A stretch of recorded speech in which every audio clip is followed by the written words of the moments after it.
You're watching Twin Tiers Sunday with Leanne DeRosa.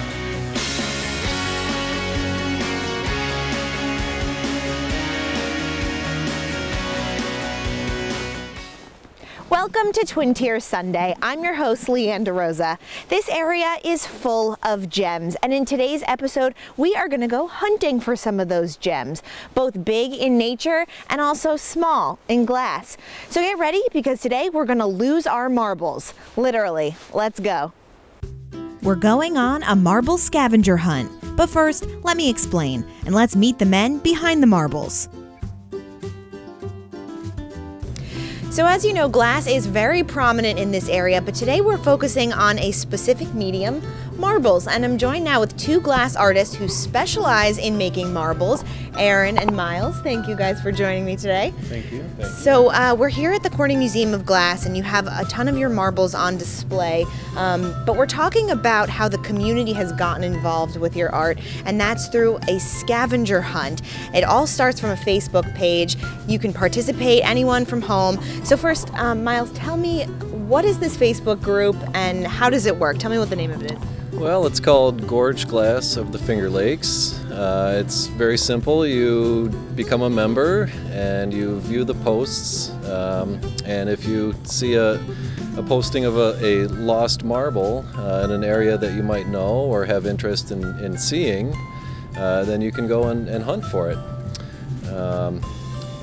It's as simple as finding one of the artists in the group to obtain one of their marbles from, and then going out and hiding it in one of your favorite locations, taking a couple of brief pictures as clues that will then be posted in the group for the members to view. And they leave it up to you guys often to do the hiding, or the losing as you've been calling it. But first, when did this Facebook group get started and how did it get started? Well, from the Ithaca marble artists, I think I was the first one to come on board with the Facebook scene of marbles. And I had found a marble auctioning group. And one of the customers who had won one of my auctions happened to live in San Antonio. And I had a friend from Oregon who now lives in San Antonio, and I just offhand made the comment, "Oh, San Antonio, my buddy lives there." And she mentioned this group in San Antonio, Esferas Perdidas, basically the same idea, the hunting and hiding group. And I saw the amazing fun they were having, the family fun, you know, people of all ages getting engaged in this scavenger hunt for the handmade art, and figured, you know, Ithaca and the Finger Lakes surrounding area is just ripe with places to lose your marbles. And, you know, what better thing to start in Ithaca or the area around than an activity like that? So to engage the general public that maybe aren't as aware of the art, the medium, and also to encourage people to explore new areas around the region. So get involved with the outdoors and stuff. And we'll get more into, you know, the scavenger hunt. What kind of people have you met? Stories have you heard? Responses have you gotten from the people who get involved with the hunting? Oh, every range of age. I mean, it's not specific to anybody. Some of the best stories I hear are, well, for instance, yesterday at the Johnson Museum, we lost marbles in sub-zero weather with 20-mile-an-hour winds. And this was during a big art event at the museum, and this woman and her son came to me and said, you know, I just wanted to thank you, because my son wouldn't have come to this if we didn't have the chance to at least look for this marble. And they didn't even find it, but the little guy was so excited about that possibility that he went out and experienced this whole new world of art that he wouldn't have done without that little incentive. And to me, that's one of the best things of the group, the engagement of all ages, children, families, you know, not just to find the art, that's of course wonderful, but to get them engaged and having fun together, doing things that they might not otherwise do. And how about you? What is it that you love about the group and the participation?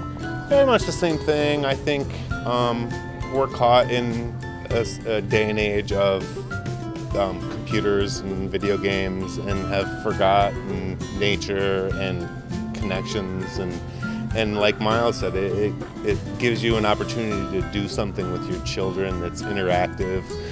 You're out in nature, where you're not isolated or dialed into a machine. So it's like, and on top of it you get to find art, so it's like it's a really win-win situation for all of us involved.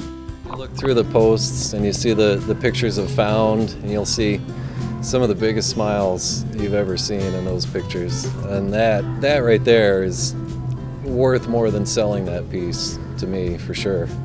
Now the people keep the marbles, but they also can re-hide them or re-lose them. Yep. Okay, and we will get into some of the details about the scavenger hunt and the losing and the finding and how you can participate. But one thing I wanted to ask you guys is, why marbles? The simplistic complexity. It's such a basic form, yet the possibilities of what can be placed inside that form are literally endless. It's only limited by your imagination and your, I guess, your tenacity with repeated attempts and failures. There's a lot of, trial and error going into it. So there's always that challenge of what else can I put into this little round ball, this sphere. Because a sphere, okay, I've done that, so now what else is next inside it? I find that to be an intriguing challenge, and one that keeps me interested and actively wanting to pursue the art. Yeah. I would say, I think the first thing that came to my mind is most people can identify with marbles. Like everyone, when you say marbles, they're like, oh, I played with marbles when I was, it's the first thing you hear is it invokes something in their childhood. So I think that the fact that everyone can identify with the medium or the art form is really what makes marbles so special. And then the fact that these are more collector's marbles, it brings a whole new facet to it. It's like these aren't playing marbles. People are intrigued that people actually pay to collect these things, So it's like Miles said, the complex simplicity of it is really what's really interesting, and it's just an amazing form for me. I mean, I've blown glass since '98, and marbles for me have been the most challenging form of getting a round sphere. I'm sure it doesn't look easy, let me tell you. So before we tell you how you can join in on the scavenger hunt fun, let's show you how these beauties are made. Take a look. All right, now I'm here with Miles, and he's going to show us how you make a marble. So, safety goggles on. Take it away. Indeed. Well, for this technique, the marble I call a chaos swirl. I start with a 1/2-inch rod, about a little less than 2 feet long, and I pick two colors, two contrasting colors, typically one being a sparkle color and the other being a striking color. And the striking color will achieve a range of tones and shades and colors, helping me achieve more out of less. So what colors did you pick? For this one, I've chosen silver unobtainium and blue moon. And I put a line of each down on one side of the rod, heat it up, fold it over, and now I'm going to melt them together and twist them. A lot of the marble making is all about the timing. Keeping the heat in the piece, having enough, not too much. And if you can see the little twist I've got started, fairly nice piece in itself, but I like to take this and introduce the element of chaos. That's sort of how I came about this. I was making one of these and it went off axis, and instead of throwing it out, I just looped it together and went with the chaos. So once I get the majority of it nice and round and smooth, I give it a little polish. I do a lot of checking the roundness and smoothness in the line of light provided by my fluorescent light above. By looking at the reflection of that light, I can see if there's a lump or a bump or a variation in the roundness. So now letting it cool enough so I can grab it with these tongs I've created. If I were to grab it now, it would be a little too soft and I could squish it. But it cools fairly quickly.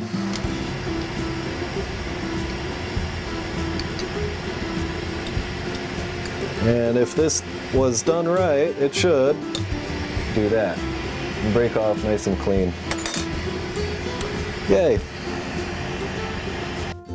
And once it's all done, it gets popped in the furnace to sit for a few hours. And then we have a beautiful new work of art. We have to take a quick break, but when we come back, it's time to lose those marbles. Stay tuned.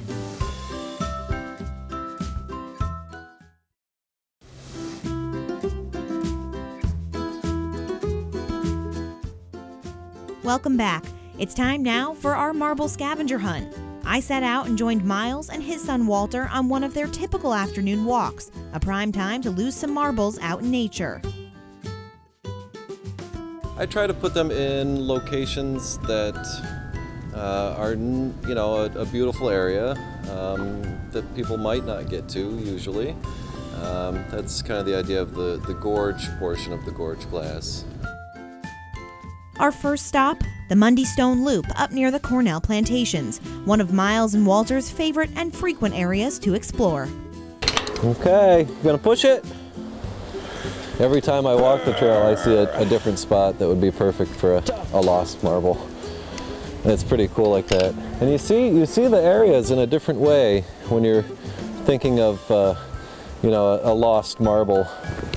Well, it can be as simple as placing them in plain sight along a trail that somebody might be traveling on, or placing them very, very deeply hidden.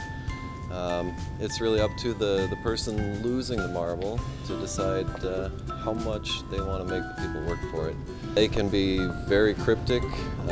I've seen people post a clue of a dropped pin in the middle of the state. You know, and sometimes you'll see a picture of the marble itself in the spot that it's hiding. So it could be very easy, it could be very hard. You never really know. After a quick trek through the snow, we reach the perfect hiding spot. Ooh, Walty, this is your little gnome tree, isn't it? Climb on in, let's take a picture. I think we'll put it here. You'll typically take a picture of the marble and then some general location picture clues. I like to have Walty hold these when I lose them, you know, for those pictures. But with the mittens on, it's kind of hard. So let's see, I want it to be hidden enough.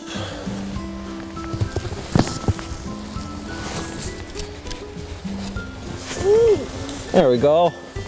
Tucked it up in there. So if you look for it, you'll see it. But if you're just walking by, you probably won't. Then you have to post to the Facebook group. Now I go to Gorge Glass. And you know, simple as posting just lost. Something that can then be edited when somebody posts that they find it to say found. so that other members don't go looking for something that's already been found. All right. Simple as that. Pretty easy. But we also changed things up a bit and picked a new hiding spot, somewhere that knows glass all too well, the Corning Museum of Glass. It seems some hunters tend to catch on to people's styles of hunting and hiding. So there are a few people that have learned my style, and I have recently been making efforts to change it a little bit, but keep it, keep it interesting and keep it consistent, and hopefully keep it so that people can be successful in finding them, with a little bit of work, of course. Easy as that. Tuck it away, post a picture. Let's see, where's the next one going? So I'm pretty much just taking a reference shot and including the marble a little bit. And it's that simple. And then I lose it. go tuck it into the rocks. And winter makes it hard with the snow. Footprints. Follow the already made footprints.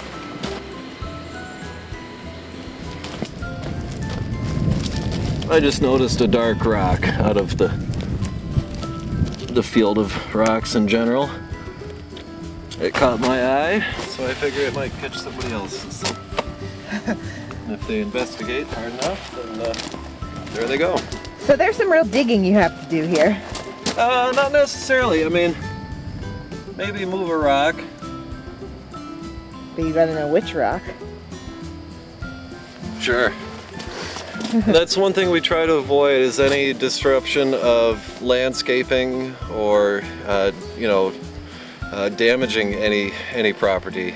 One of the biggest rules is to follow the rules of any area that you're in.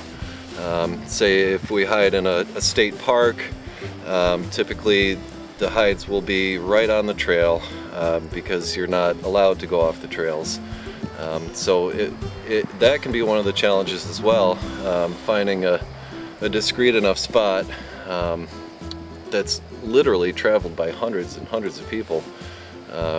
So there are a lot of things to consider when hiding, things like that. But other than that, it's very, very easy and lots of fun. And now that the marbles are all in place, it's time to sit back and let the hunting begin. In less than an hour, we happen to catch a bird's eye view of one successful hunter. Once a marble is found, the person must edit the Facebook status so everyone in the group knows it's no longer up for grabs. Then it's up to them, either keep the work of art or hide it again and keep the fun going for the rest of the hunters out there. It's a lot of fun. It gives me a little bit of a purpose to get out on my walks. I like to go for walks, so it's sort of like an Easter egg hunt for grown-ups. I like that. The Gorge Glass of the Finger Lakes group has been getting people out and about for 2 years now, and some people have become loyal hunters, like the Davidson family. All right, we gotta figure out where the library is. I think it's over that way. But this set of clues led them to the Marble Hunter's kryptonite, as the artists like to say, rocks. What's your best advice for searching through rocks? Do you have to pick up every single one of them? No, just look up, pick up the big ones or out of place ones. We got a lot of rocks to dig through. It could be anywhere along here. I would think it would be against the wall. You be the photographer, sort of. With the picture, you look at what angle it's from and try to see if they post multiple pictures. Any similarities in each picture, like if you see the same tree in each picture, chances are it's right around that tree. Then you have some that are completely random and sort of a pain, but it's fun. Places stuff that doesn't belong there and looks different, like taken then put back, anything that's out of place, little hiding spots. You under leaves. Yep. Looking at the hints that he posts on the site, you have to look for specific little things in the pictures. Oh, that was a good spot. But after 10 minutes of searching in the cold, The Davidsons had no luck. So what happened? You looked around? Yes. Yeah. Saw nothing. Didn't find anything yet, but We're gonna go look for another one and then come back and look again.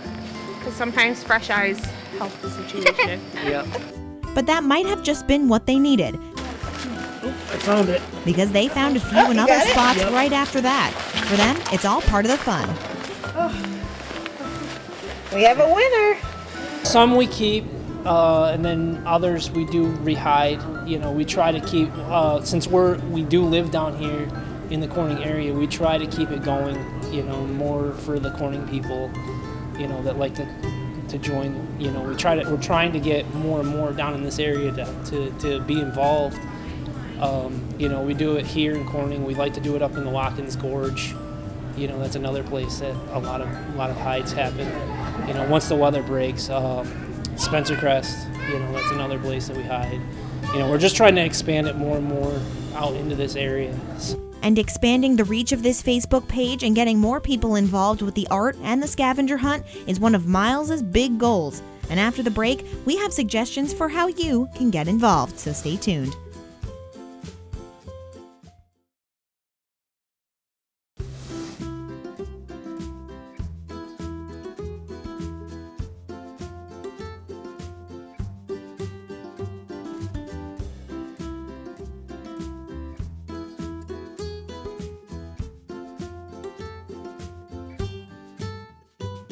So you've seen how the marbles are made, hidden, and found, and now it's time for you to get involved. So Miles, how can people out there get involved with the scavenger hunt? Well, it's as simple as joining the Facebook group Gorge Glass of the Finger Lakes, looking at some of the picture clues, and trying your hand at hunting. Awesome. And now you can also get hands-on too. You teach classes, is that right? Yes, I have a couple coming up at the studio at the Corning Museum of Glass, and there should be some in the near future at other studios around as well. Okay, great. And as always, you want to encourage people not to get involved with just the scavenger hunt, but even artists as well? Oh, indeed. Definitely would love to encourage other glass artists to get out there and hide their marbles. It doesn't need to be a first quality piece of artwork, just whatever anybody will enjoy. It's been amazingly beneficial for me, and it could be for you too. Awesome. All right, thank you, Miles. That about wraps up today's episode of Twin Tiers Sunday. Thanks so much for joining us, and go get out there. Happy hunting. We'll see you next time.